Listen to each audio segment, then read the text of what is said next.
temos visto desde a semana passada que normalmente nós, seres humanos, nos dividimos entre aqueles que têm uma tendência mais racional e os que têm uma tendência mais emotiva. Uns são influenciados por suas emoções, enquanto outros são impelidos pela razão.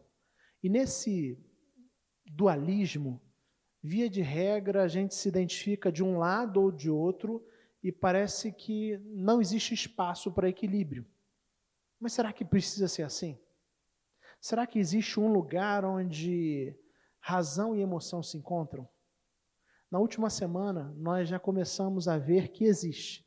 Nas Escrituras, existe um lugar onde mente e coração se encontram de maneira muito evidente. Os Salmos de Lamento. Neles, o sofrimento, os sentimentos e a razão não são desassociados. Muito pelo contrário, eles parecem caminhar de mãos dadas. Nos Salmos de Lamento, homens inspirados por Deus tiveram a capacidade de expor os seus sentimentos, as suas emoções de maneira profunda, com muita propriedade, com riqueza de detalhes, mas sem abandonar uma cosmovisão biblicamente fundamentada. Esses são os Salmos de Lamento. Na semana passada, a gente começou uma série de mensagens, e hoje a gente tem a segunda mensagem, Fé em Dias de Lamento. Para assistir a primeira mensagem, você pode ir a uma plataforma, as principais plataformas digitais de podcast, e procurar por IPCcast. E você encontrará lá a mensagem anterior. Ou então no YouTube, no nosso canal, canal da Igreja Presbiteriana de Cascadura no YouTube, onde também tem a mensagem da última semana e você pode assistir lá depois. Hoje a gente vai continuar falando sobre fé em dia de lamento. Creio que seja extremamente oportuno a gente pensar sobre fé em dia de lamento nos dias que nós vivemos. Nós vivemos num tempo marcado por uma pandemia que, de acordo com os meios de comunicação, já contaminou mais de 3,7 milhões de pessoas, que já resultou em mais de 264 mil óbitos, e tem afetado direta e indiretamente a vida de todos nós. Então, eu creio que nós vivemos dias de lamento. E aí, para pensar sobre esses dias de lamento, nós utilizaremos o Salmo 42. E enquanto você abre a sua Bíblia, eu convido você a mais uma vez fechar seus olhos, porque nós vamos orar e pedir a direção de Deus para esse instante, pedindo que o Espírito Santo de Deus ilumine as nossas mentes e corações para ouvirmos aquilo que o Senhor tem para nós. Vamos orar? Deus bondoso, nesse instante, Pai, onde nós abrimos a Tua palavra, com o desejo, Senhor, de ouvir a Tua voz, nós queremos pedir a iluminação do Teu Santo Espírito. Nós cremos que a Tua palavra é viva e eficaz. E queremos ser por ela instruídos, encorajados e fortalecidos, Senhor Deus.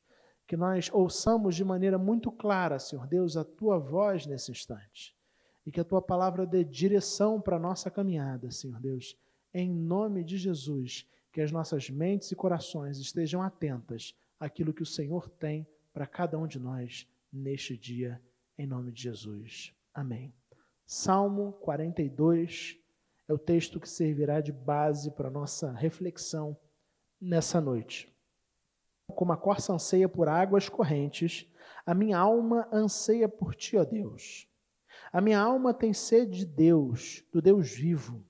Quando poderei entrar para apresentar-me a Deus? Minhas lágrimas têm sido meu alimento de dia e de noite, pois me perguntam o tempo todo, onde está o seu Deus? Quando me lembro dessas coisas, choro angustiado, pois eu costumava ir com a multidão conduzindo a procissão à casa de Deus.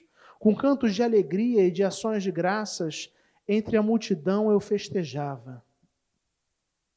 Por que você está assim, tão triste, ó minha alma? Por que está assim tão perturbada dentro de mim? Põe a sua esperança em Deus, pois ainda o louvarei. Ele é o meu Salvador e o meu Deus.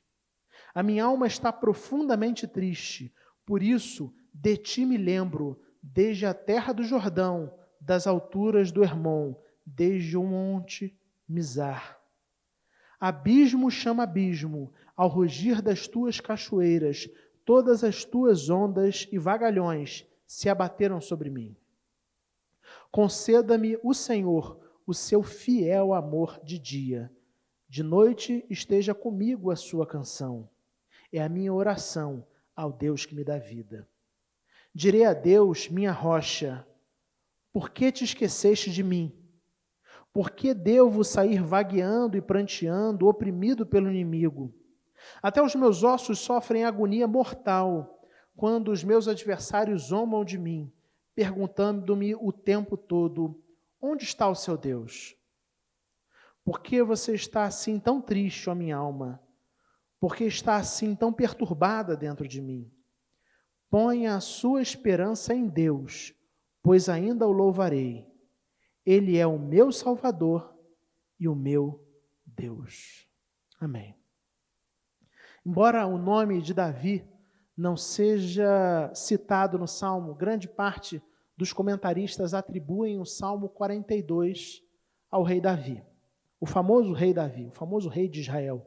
Como nós sabemos e já vimos na última mensagem, Davi era conhecido pela sua capacidade de expressar de maneira profunda os seus sentimentos para Deus. Não à toa, na Bíblia ele é conhecido e chamado como o homem segundo o coração de Deus. Quando a gente olha para o Salmo 42, se você tiver aí com a sua Bíblia aberta, a gente percebe que o Salmo 42 pode ser facilmente dividido em duas partes, que terminam com o mesmo refrão. A primeira parte, de versículos de 1 a 5, onde o versículo 5 é esse refrão. A segunda parte, versículos de 6 a 11, onde o versículo 11 é a repetição do refrão lá do versículo 5. Embora o salmista não descreva, a gente pode dizer que esse salmo foi escrito por Davi em momento de exílio. Muito provavelmente durante o período em que ele precisou ficar longe de Israel devido à perseguição de Saul. Se você já leu o livro de 1 Samuel, você sabe exatamente do que eu estou dizendo. Existiu um momento da vida de Davi, antes dele assumir o reinado, onde ele foi perseguido por aquele que até então era rei, Saul. Saul, se vendo ameaçado, teve ciúmes, teve inveja, se viu ameaçado por Davi e resolveu persegui-lo para lhe tirar a vida. Davi, sabendo disso e sabendo que sua vida corria risco, resolve então fugir de Israel para o exílio, para preservar a sua vida, porque ele sabia que Saul, que naquele momento era rei, queria matá-lo. É bem provável que o Salmo 42, que nós acabamos de ler, tenha esse contexto como pano de fundo. E aí é interessante porque nós lemos os versículos 1 e 2, e o salmista diz assim: como a corça anseia por águas correntes, a minha alma anseia por ti, ó Deus. A minha alma tem sede de Deus, do Deus vivo. Quando poderei entrar para apresentar-me a Deus? O salmista então começa falando com intensidade do seu grande desejo de estar na presença de Deus. Mas notem que ele não está se referindo às práticas da sua devoção pessoal. Davi não estava impedido de orar, por exemplo. A devoção pessoal do cristão, a oração, a leitura e meditação nas Escrituras, o canto de louvores, pode e deve acontecer individualmente, onde quer que nós estejamos, e assim era com Davi. Então, quando Davi, no início do capítulo do Salmo 42, começa dizendo e fala assim: quando poderei entrar para apresentar-me a Deus, ele está se referindo especificamente à sua presença, à sua participação nos cultos e cerimônias públicas que aconteciam em Israel. Como alguém que estava exilado, como alguém que não estava vivendo no meio do seu povo, Davi estava, portanto, impedido de frequentar a assembleia, de frequentar a igreja. Ele estava impedido de frequentar os cultos, de frequentar as reuniões religiosas. E é exatamente sobre isso que o Salmo 42 vai tratar. O seu anseio, então, é pela participação no culto, nos cultos, nas cerimônias públicas que aconteciam em Israel. Esses encontros, ele estava privado de participar devido à sua condição. Já por algum tempo como exilado, longe do seu povo, longe da sua terra, ele estava privado, então, das atividades públicas comunitárias, se assim a gente pode dizer, devido a ter sido forçado a fugir para o exílio para preservar a vida. E aí é interessante a gente pensar que, normalmente, tempos de fuga e de exílio são marcados por uma série de restrições. Restrições das mais diversas. Como eu já citei anteriormente, se você for ler com atenção o primeiro livro de Reis, você vai perceber que na vida de Davi não foi diferente. Esse período de fuga, quando ele está fugindo de Saul, ele vivencia restrições, ele vivencia realidades difíceis no exílio. Contudo, o principal motivo para o lamento, de acordo com o Salmo 42, era exatamente ele estar privado, impedido de participar das celebrações dos cultos públicos junto com seus irmãos.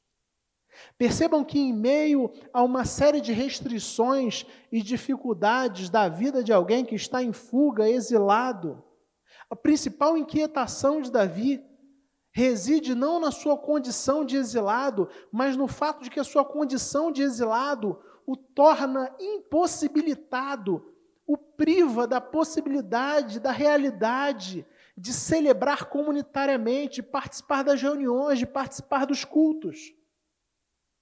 Parece e pode ser e parecer estranho para alguns que, em meio a tantas privações, essa seja a mais sentida por ele.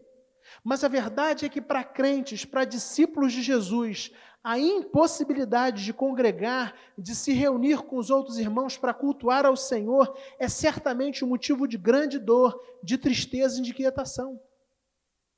Se você que agora me assiste, participa dessa celebração online, tinha o hábito, tinha o costume de celebrar, de congregar numa igreja, de frequentar as celebrações, os cultos, escola dominical, de frequentar os grupos pequenos, e durante esse período de pandemia, se vê agora privado dessa realidade, você sabe do que eu estou dizendo.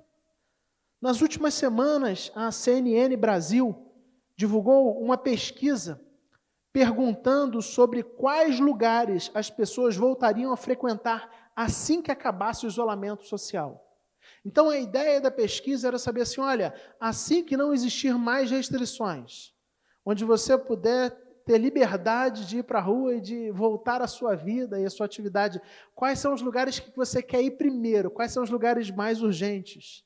E é muito interessante, eu fiquei bem feliz, assim eu posso dizer, com o resultado da pesquisa, porque a pesquisa concluiu que as igrejas seriam os lugares onde as pessoas voltariam mais rapidamente, se possível na mesma semana. Assim que acabasse a restrição, as pessoas desejam retomar a prática de congregar. Por isso eu faço coro ao lamento do salmista, dizendo, quando poderei entrar para apresentar-me a Deus? Quando voltaremos a nos reunir presencialmente, ouvir as vozes uns dos outros orando, ouvir os nossos irmãos cantando, juntos celebrando ao Senhor das nossas vidas, ao nosso Criador, ao nosso Salvador, o Deus que nos ama, o Deus a quem nós amamos. Porque em meio a tudo isso que nós estamos vivendo, essa restrição, a restrição de participar da celebração de maneira coletiva e presencial, a celebração pública, traz grande dor e traz grande inquietação ao meu coração, e eu creio que traga inquietação ao seu coração também. Que triste período de lamento esse que nós estamos vivendo, impedidos de nos reunir presencialmente. E a minha oração é que esse momento em que a gente está vivendo nos leve a considerar o valor precioso, inestimável dos encontros públicos das nossas igrejas. Quantas vezes, por motivos pequenos, nós deixamos de participar das celebrações, deixamos de participar dos cultos, deixamos de participar dos encontros. E nesse momento a gente quer participar e estamos impedidos de fazê-lo. Então a minha oração e a primeira coisa que eu quero destacar no Salmo é exatamente isso, que esse momento em que estamos vivendo, assim como Davi viveu por circunstâncias diferentes da nossa, é verdade, nos leve a uma percepção e uma valorização dos nossos encontros e reuniões públicas como igreja. Que ao findar desse período, nós realmente nos lembremos do quanto nós sentimos faltas dos cultos, das reuniões de oração, das escolas dominical, das reuniões de grupo pequenos e atividades das mais diversas. Porque essa é a inquietação para alguém que é discípulo de Jesus, para alguém que crê em Cristo, para alguém que está acostumado a caminhar com os irmãos e a celebrar junto comunitariamente, dói. Perturba, incomoda, traz angústia, traz sofrimento, ficar longe da comunidade dos santos. É verdade que o culto online tem sido uma ferramenta que é bênção de Deus para o tempo que a gente vive, mas longe de substituir completamente a realidade da reunião presencial, onde nós ouvimos uns aos outros, onde nós olhamos para as expressões uns dos outros, e juntos exaltamos e cultuamos ao Senhor das nossas vidas. Continuando, versículos 3 e 4. Minhas lágrimas têm sido o meu alimento de dia e de noite, pois me perguntam o tempo todo onde está o seu Deus. Quando me lembro dessas coisas, choro angustiado, pois costumava ir com a multidão, conduzindo a procissão à casa de Deus, com cantos de alegria e de ações de graças, em meio à multidão que festejava. Em meio à tristeza e à dor por estar impedido de frequentar as celebrações culticas comunitárias, Davi ainda precisa lidar com o escárnio e a zombaria constante daqueles que querem atacar a sua fé, que perguntam, onde está o seu Deus? Onde está o seu Deus? Por que ele não impediu que tudo isso acontecesse? Me parece que a gente vive num tempo assim também, onde nós somos escarnecidos e zombados, porque em meio a esse tempo de angústia, sabemos que a solução não virá de uma vacina ou de um remédio, mas sabemos que a solução virá do eterno, virá de Deus. E por isso clamamos pela sua misericórdia, por isso clamamos pela sua intervenção. E talvez você já tenha vivenciado perguntas como as que faziam para Davi, onde está o seu Deus? Se ele é tão bom como você diz, por que ele deixou que tudo isso acontecesse? Por que tem tanta gente sofrendo? Por que tem tanta gente morrendo? E aí, diante disso, Davi fala que as lágrimas têm sido alimento dele de dia e de noite. A tristeza interior é tamanha que o salmista se abstém do alimento e apenas chora. Sabe alguém que está vivendo uma tristeza tão intensa, mas tão intensa, que já não sente fome? Não sente necessidade de comer, porque aquilo parece não atrair. Essa é a ideia.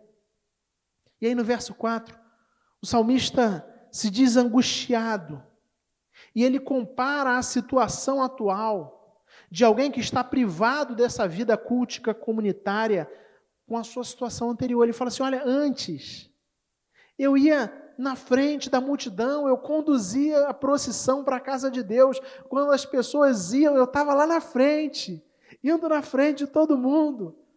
E eu acompanhava, e os cantos de alegria, as ações de graça, em meio ao povo, eu festejava, eu celebrava. E hoje eu me pego nessa situação. Então ele está triste, ele está angustiado. Ele compara a situação atual dele, de alguém que está privado da vida cultica comunitária, com a situação anterior dele, de alguém que era profundamente engajado e vivia essa vida cultica comunitária de celebração de maneira intensa, de maneira profunda, né? Utilizando as palavras do salmista, né? Ele ia à frente, ele conduzia a procissão, ele costumava ir com a multidão, ele estava lá cantando com alegria, com ação de graças no meio da multidão enquanto festejava o Senhor. E aí ele finaliza no versículo 5, essa primeira parte do Salmo, com um refrão que se repete no versículo 11. Se você ler depois com calma, você vai perceber que são as mesmas palavras. É um refrão realmente, que é repetido nos versículos 5 e 11, dizendo assim, por que você está assim tão triste, a minha alma? Porque está assim tão perturbada dentro de mim? Põe a sua esperança em Deus, pois ainda o louvarei. Ele é o meu Salvador. Davi, então, estabelece uma espécie de diálogo consigo próprio, como quem conversa com seus pensamentos, quem conversa com seus sentimentos. E aí parece estranho, porque o versículo 5 é exatamente o versículo onde a razão e a emoção se encontram. Lembra do que eu falei sobre os salmos de lamento, como momentos onde razão e emoção se encontram? E é isso que nós estamos testemunhando aqui no versículo 5. É como se até agora, nos 4 primeiros versículos do Salmo, o salmista falasse de suas emoções, falasse daquilo que ele está sentindo, da sua tristeza, dos porquês da sua tristeza, dos sentimentos que estão invadindo e que tomaram o seu coração. E agora, no versículo 5, parece que ele está se permitindo ser convencido. A razão entra, a razão encontra a emoção. No versículo 5, ele traz à memória o seu referencial bíblico para convencer sua alma e dirigi-la à única fonte de verdadeiro alívio, que é Deus. A única fonte do verdadeiro alívio é Deus. Por isso ele pergunta para ele mesmo: por que você está assim tão triste, ó minha alma? Por que está assim tão perturbada dentro de mim? E ele diz para ele mesmo, como quem prega para si, né? Ponha a sua esperança em Deus, pois ainda o louvarei. Ele é o meu Salvador e o meu Deus.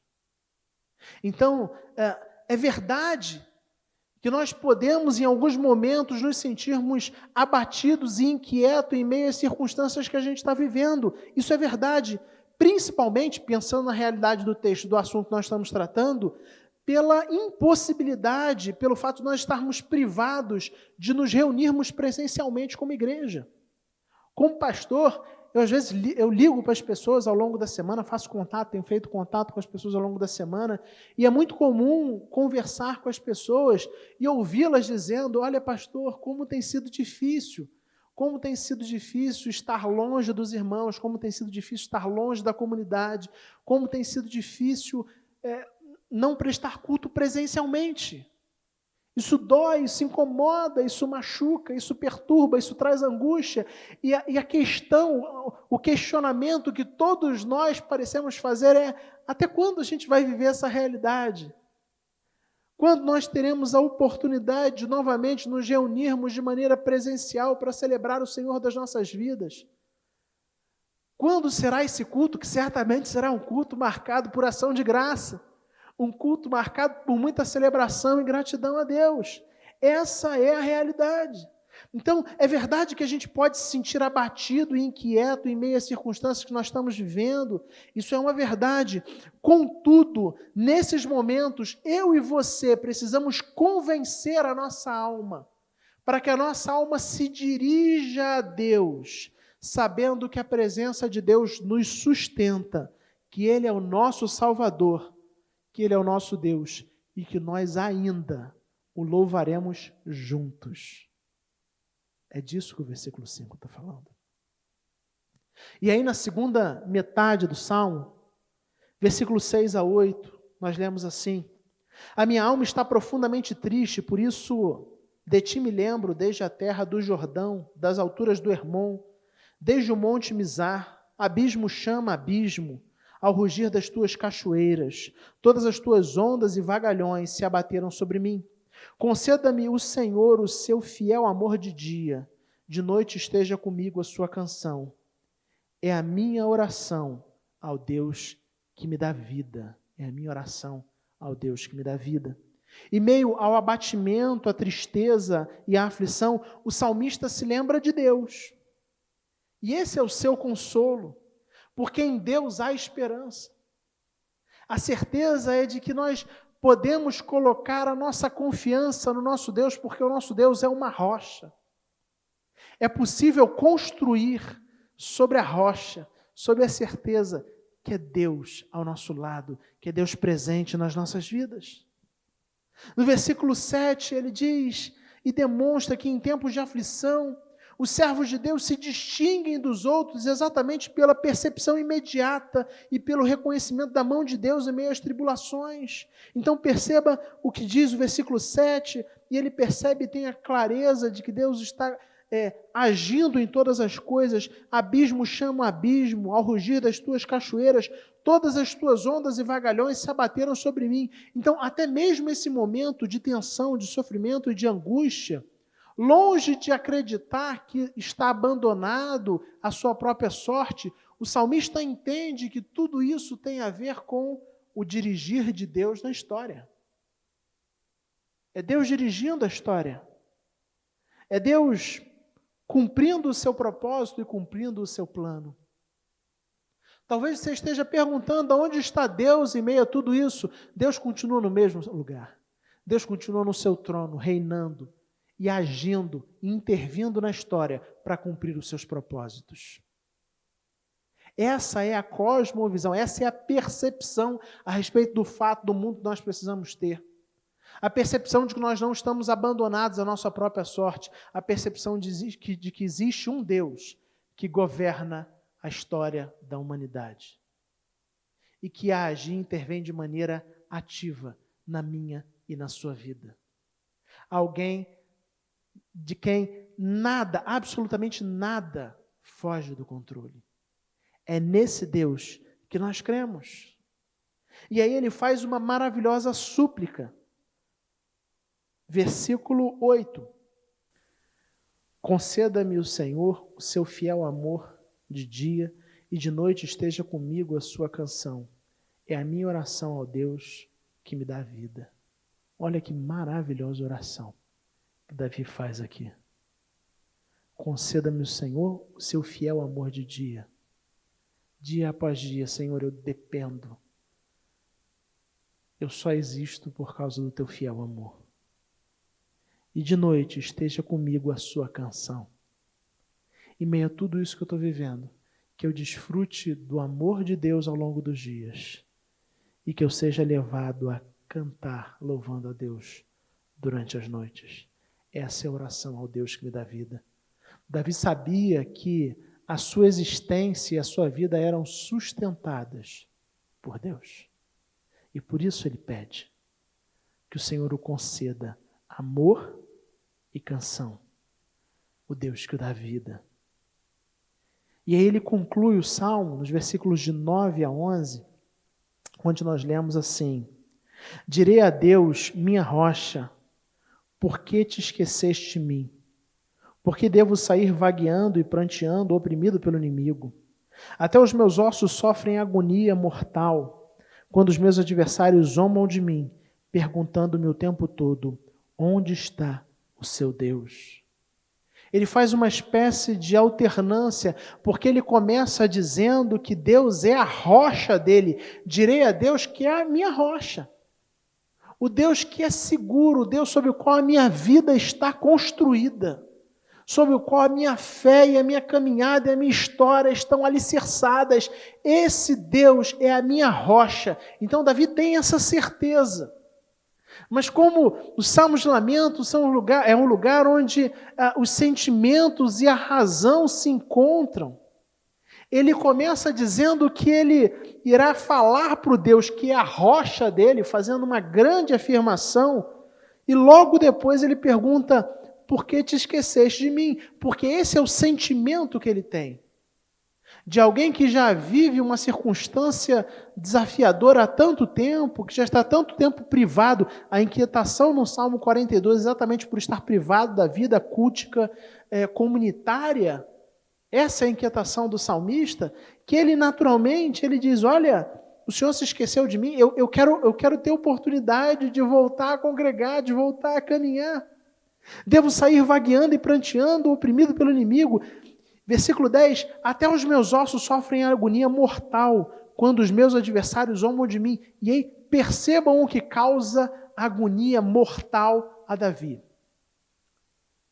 De acordo com o texto, não é a privação, não são as restrições que ele tem como alguém que está vivendo em fuga e exílio, mas é exatamente o fato dos inimigos, dos adversários dele, zombarem dele e zombarem do seu Deus. Onde está o seu Deus? A mesma questão que é repetida no início do Salmo, agora aparece novamente. Ele se sente profundamente inquieto e perturbado. E o mais doloroso insulto que ele recebe, aquele insulto que mais dói, que mais causa agonia, que mais causa inquietação, é exatamente a zombaria dos inimigos que zombam da sua fé e que zombam do seu Deus. E aí, caminhando já para o final, nós temos o versículo 11, onde nós temos uma clara renovação do refrão do versículo 5, onde lemos assim, novamente, Davi conversando consigo, como quem chama a razão para trazer convencimento e trazer referência para um coração que está cheio de emoções e sentimentos perturbadores. Perceba novamente no versículo 11, por que você está assim tão triste, ó minha alma? Por que está assim tão perturbada dentro de mim? Põe a sua esperança em Deus, pois ainda o louvarei. Ele é o meu Salvador e o meu Deus. Então o salmista novamente termina agora, o Davi termina o salmo repetindo mais uma vez a ideia do versículo 5. Olha, se você olhar para as circunstâncias, minha alma, realmente você vai ficar abatida, vai ficar inquieta, vai ficar perturbada. Mas lembre-se de colocar a esperança em Deus. Ele é o meu Salvador, Ele é o meu Deus, e por isso eu tenho motivos para confiar. E eu achei fantástico, quero destacar no final essa ideia e essas palavras de Davi, quando ele diz que Deus é o Deus dele. E eu quero terminar exatamente perguntando se Deus é o seu Deus. Porque quando eu olho para o texto e percebo Davi, e percebo o Salmo e a forma como Davi está se relacionando e falando com Deus nesse Salmo, quando ele diz que Deus é o seu Salvador e o seu Deus, eu percebo alguém que conhece a aliança que tem com Deus. Alguém que sabe que a vida dele pertence a Deus. E por isso ele pode dizer assim, Deus é o meu Salvador. Deus é o meu Deus. E por isso nele eu tenho esperança. Eu ainda o louvarei, porque eu conheço o meu Deus, eu conheço o meu Salvador. A aliança, o comprometimento de alguém que realmente se entregou, alguém que construiu a sua vida e a sua história firmada na rocha. Você tem construído a sua vida e a sua história firmado na rocha? Você já assumiu um compromisso com Deus? Davi fala que Deus é o Deus dele, porque existia um compromisso. Mas não apenas isso, também traz para mim a noção de submissão. De alguém que fala assim, olha, Deus é o meu Deus e eu pertenço a Ele. Eu estou completamente submisso. Eu estou com a minha mente e o meu coração curvado e entendo que a minha vida é para Ele. A minha vida está ao seu dispor. Que coisa maravilhosa. Mas será que eu e você podemos dizer a mesma coisa? Será que nós podemos dizer que a nossa vida tem sido uma vida de plena submissão à vontade de Deus, ao propósito de Deus, ao senhorio do Senhor? Por fim, a ideia do meu Deus traz para mim uma noção de afeto. Se tem algo que me chama a atenção quando eu penso em Davi, é exatamente essa linguagem afetuosa com que ele se refere a Deus. Para Davi, Deus não é um Deus distante. Ele tem a consciência de que Deus é o Senhor do universo, Criador de todas as coisas, que o Senhor rege a história e governa a humanidade. Mas ainda assim, esse Deus que é tremendo é o seu Deus pessoal. Que coisa maravilhosa a gente aprende. Quando a gente olha para o Salmo 42, a gente vê uma pessoa, um homem de Deus, que tinha muitos motivos para estar perturbado e inquieto, vivendo em fuga, em exílio, por ter a sua vida ameaçada. Alguém que tem que sair da sua terra, alguém que tem que abandonar as suas coisas, suas propriedades, e vai longe, para uma terra longe. Mas que em meio a toda essa dura realidade do exílio e da fuga, a principal preocupação, a principal inquietação, a principal dor, a principal angústia é exatamente o fato dele estar sendo privado da experiência cultica comunitária, dele não poder se reunir com os irmãos para celebrar o Senhor da sua vida. Eu sou obrigado e forçado a pensar na minha vida e na sua vida. Que de fato esse tempo seja um tempo onde a gente aprenda a valorizar a importância da gente se reunir comunitariamente. E talvez, em meio a todas as notícias que a gente esteja recebendo, a gente fique até se perguntando assim, como o salmista disse no versículo 2, quando poderei entrar para apresentar-me a Deus? Quando poderemos retomar a nossa vida cultica comunitária? Quando poderemos nos reunir como igreja novamente? Eu não sei precisar essa data para você. Gostaria de poder precisar. Eu não sei. Não sei se levarão semanas, se levarão dias, se demorarão meses. Não sei. Mas uma coisa eu sei. Quando o salmista fala de Deus, ele sabe, eu ainda o louvarei. Por isso eu posso botar a minha esperança em Deus. Que o seu coração se encha de esperança, de que nós podemos estar privados da nossa experiência cultica comunitária, mas nós cremos num Deus que tem poder para todas as coisas. E dentro em breve, creio eu, nós estaremos juntos, celebrando ao nosso Deus presencialmente, olhando nos olhos uns dos outros e glorificando o nosso Salvador, o nosso Deus, o Senhor das nossas vidas. Que essa verdade traga paz, inquietação, traga tranquilidade, quietude ao seu coração. Amém.